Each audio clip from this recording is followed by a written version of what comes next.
Magandang araw sa lahat na mga lover girls natin dyan. Alright? For today's video ay sisilipin natin ang mga presyo ng mga bilihin dito sa Japan, you know.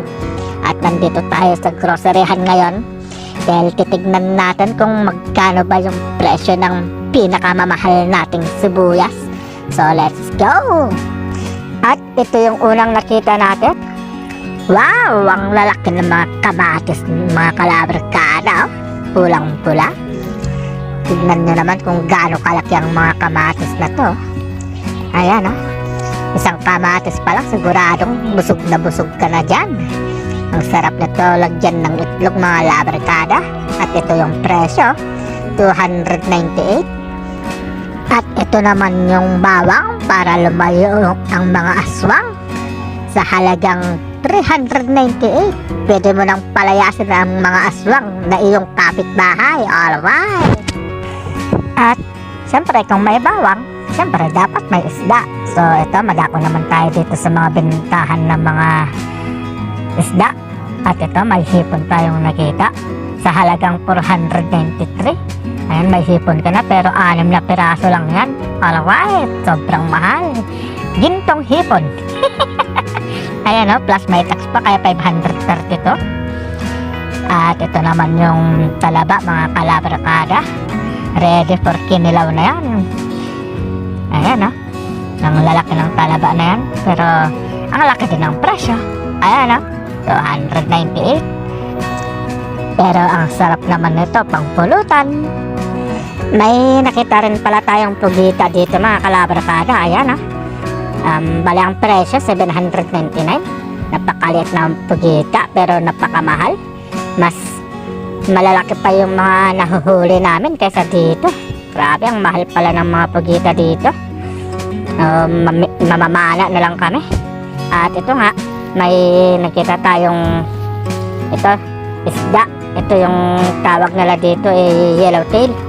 Masarap itong mga kalabarkada, pang pakso at pang preto. Kaya ito na lang yung bibilhin natin.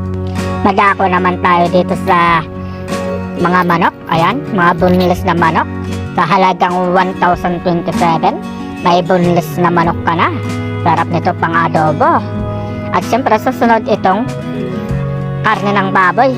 So ito yung presyo ng mga karne ng baboy dito, 435. Sarap nito ibabad sa suka na may toyo tapos iihaw, diba mga kalabarkada? Sarap nun. At ito pala mga kalabarkada, yung spicy sausage na lagi kong binibili dahil ito yung madalas kong binabaon sa trabaho. Masarap nito mga kalabarkada. Tapos ito pala yung presyo niya, 398 yung hindi spicy, tapos 478 yung spicy. At ito na nga yung pinagkakaguluhan nating sibuyas, mga kalabarkada. Grabe, pati dito sa Japan nakiuso na rin sa presyo ng sibuyas. Ayan, oh, isang piraso, ayan yung presyo, 198 o 213 o isang daang piso na sa Philippine money. Grabe, sobrang mahal pala ng sibuyas na to. So malalakit talaga ang bulsa mo pag ito ang binili mong sibuyas. Kaya relate ako sa mga nasa Pilipinas. Pero ito naman yung sibuyas Bombay na madalas kong binibili dito. Buti na lang meron to at mura-mura to. Isang bag ay 298 ang presyo. Kaya dito na lang tayo sa sibuyas Bombay, mas mura ng konti.